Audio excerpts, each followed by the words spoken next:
Good afternoon. Thank you for coming to today's press briefing. In Haiti, one encouraging development is the recent creation of an emergency operations center in the presidential palace. The center has representation from several key government ministries, including water and sanitation, communications, health, and finance, as well as representatives from UN agencies and several other partners. We believe this sends a clear message about the Haitian government's commitment and leadership at the highest level.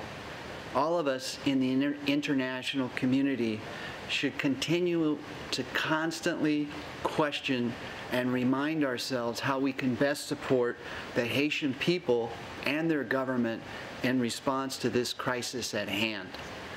We expect to see cases continue to increase, and we expect to see increased geographic spread.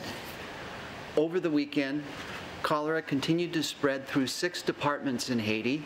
We have reports of increased numbers of cases in Artibonite, Central, Northwest, North, South, and West departments. For metropolitan Port-au-Prince, the nation's capital, 6 communes or communities have reported increased numbers of cases, in particular Cité Soleil and Pétionville. The rise in the number of cases in Cité Soleil is particularly worrisome to us because we know the conditions of poverty, including the very crowded living conditions, poor sanitation, and lack of access to potable water. So a major emphasis for PAHO WHO right now is surveillance and risk assessment so that we can continue to identify these hotspots where cases are increasing rapidly. And then we can use that knowledge to mobilize a fast response, including good case management, logistics and supplies, and social communication to educate the people about how to care for those who become ill. We also expect to see cholera cases in the Dominican Republic. And PAHO WHO is working closely with the Dominican Republic Ministry of Health to prepare for any potential outbreaks there. Given the experience of the 1991 epidemic, it is likely that cholera will also spread beyond the island into other countries of the Americas. Last week, PAHO WHO and about 4 dozen international and non-governmental partners issued a joint strategy with detailed plans for how to support efforts to control Haiti's cholera epidemic and to mitigate its impact. The appeal is based on an epidemiological modeling that projects approximately 200,000 cases over the next 6 to 12 months. Of these cases, 20% of them will require intensive fluid resuscitation, rehydration treatment, and possibly antibiotics. These estimates will be reassessed depending on the results of ongoing field surveys that are being conducted. Other less severe symptomatic cases would be treated as outpatients or at the community level. The strategy details how PAHO WHO and other international partners plan to help Haiti scale up efforts to ensure access to treatment for infected people, but also to take those fundamental actions that will break the cycle of infection through the improvements in water and sanitation and better hygiene practices by the population. The main framework for this health component of the appeal is Haiti's National Cholera Response Plan. It aims to protect families at the community level with health promotion and improved case management, and also by reorganizing health services into the new cholera treatment centers and cholera treatment units in already existing health centers. Clean water and sanitation are the main preventive measures that need to be in place to break the transmission of cholera. These will require both health and water and sanitation partners to continue to work together to distribute such items as water purification tablets, hygiene kits, and potable water. The strategy will require about $164 million in international funds to carry out. We are hopeful the international appeal will be successful and that the cooperation of all organizations with the leadership of the Haitian government will eventually turn the tide of the epidemic. Thank you. I'll stop there and take any questions. Thanks, Dr. Carol. Carol Pearson from the Voice of America. Carol Pearson from the Voice of America. There was a doctor from Doctors Without Borders saying that the number of cases had stopped doubling, but they were increasing. But that was only in one area. Does anybody really know how many cases of cholera have been treated in Haiti, how many deaths, how many people have really died? Because it seems like all the efforts, many of these organizations are so busy treating patients that they are not compiling statistics, and a lot of the efforts are fragmented. It's a great question, but I think it's important to first recognize that even in the conditions where the best surveillance, the best epidemiologic surveillance is conducted, the nature of this disease is such that you will never know with 100% accuracy the number of cases. Up to 75% of cases are asymptomatic. So for every case you report that may be positive for cholera bacterium in the stool, you may have 3 others in the community that are asymptomatic but still spreading the infection. So the important thing to recognize is we need to know those neighborhoods and communities that have the infection, because the response is a universal response as described in the briefing. So not knowing that there's 20 cases versus 5 really won't change anything. So we need to remain focused on saving lives. Do you expect it, Dr. Andres, to be as bad in the Dominican Republic as it is in Haiti? I think the conditions in the Dominican Republic are not as severe in Haiti. There are communities that are vulnerable, but not to the extent that exists in Haiti. So we expect the outbreak not to be as severe. And you mentioned that you expect that cholera to break out in other countries in the Americas. Do you see it getting a foothold in other countries where that you have impoverished conditions, like in Rio, where you have huge slums? Where do you expect to see cholera break out?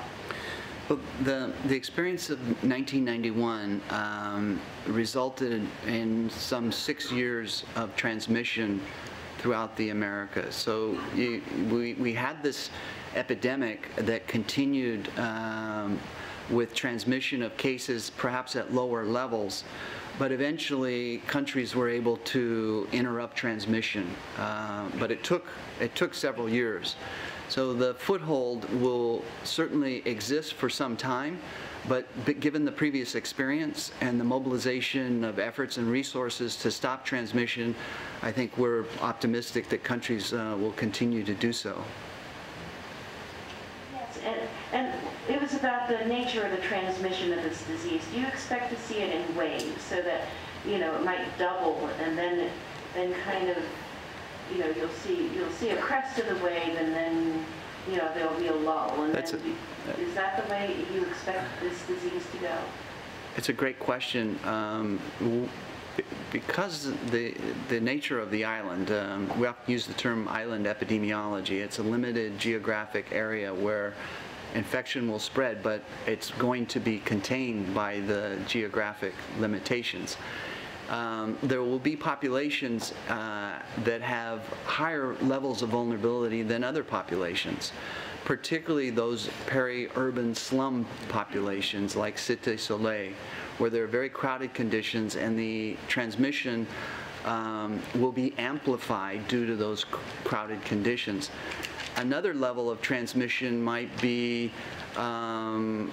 more rural, isolated areas, and so their transmission will be slower, but you'll still see cases in highly vulnerable populations, but more dispersed. So you'll see perhaps a longer period, a wave that would come later due to the differences in geographic conditions and sanitary conditions as well. The United Nations had difficulty raising funds for cholera victims in Pakistan because of corruption and graft. And here you have another country where you have a lot of payoffs and bribes, and people have raised objections to, well, how do I know that my money is actually going to be going to help people who need it? Do you anticipate that there will be difficulty in raising funds to help the Haitians? And do you see any way that you can guarantee that the funds actually go to helping the people who need it? Good question. I think based on the experience of all the work that went into mobilize funds in response to the earthquake, there was a global call for action that, for me to see it happen in New York with input from Secretary Clinton, the Secretary General of the United Nations, and so on, that very high level input that led to what was a global solidarity of commitment, where countries like Bolivia, for example, one of our poorest countries, stood up and said they want to contribute to what's going on in Haiti. Thailand had survived the tsunami, and they stood up and announced that they were living the pain of Haiti and that they wanted to commit. There were a couple of countries in West Africa who did the same. So I believe, based on that experience, we should be successful in responding. In addition to that, Haiti has been successful in eradicating polio, measles, and rubella. And with those successes, we know they can do the job. And this is going to be more challenging, require a much longer-term commitment and sustainability of partnership and government ownership, but it can be done. Okay. We do have one question that came in from CMO Bahamas, who asks, for asymptomatic recent arrival of patients with cholera in their stools, are there any benefits to treating them to prevent shedding?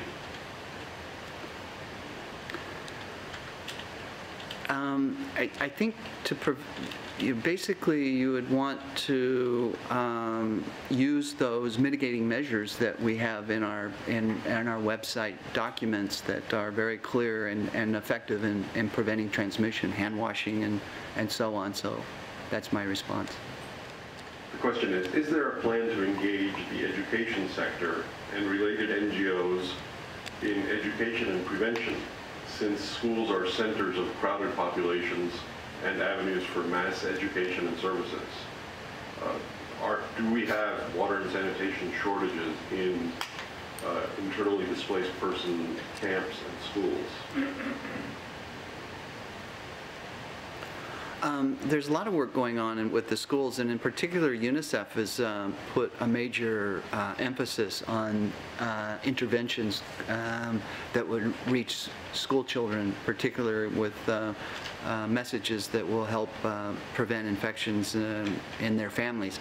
So we know about that work that's ongoing. I think lumping the schools with the displacement camps may be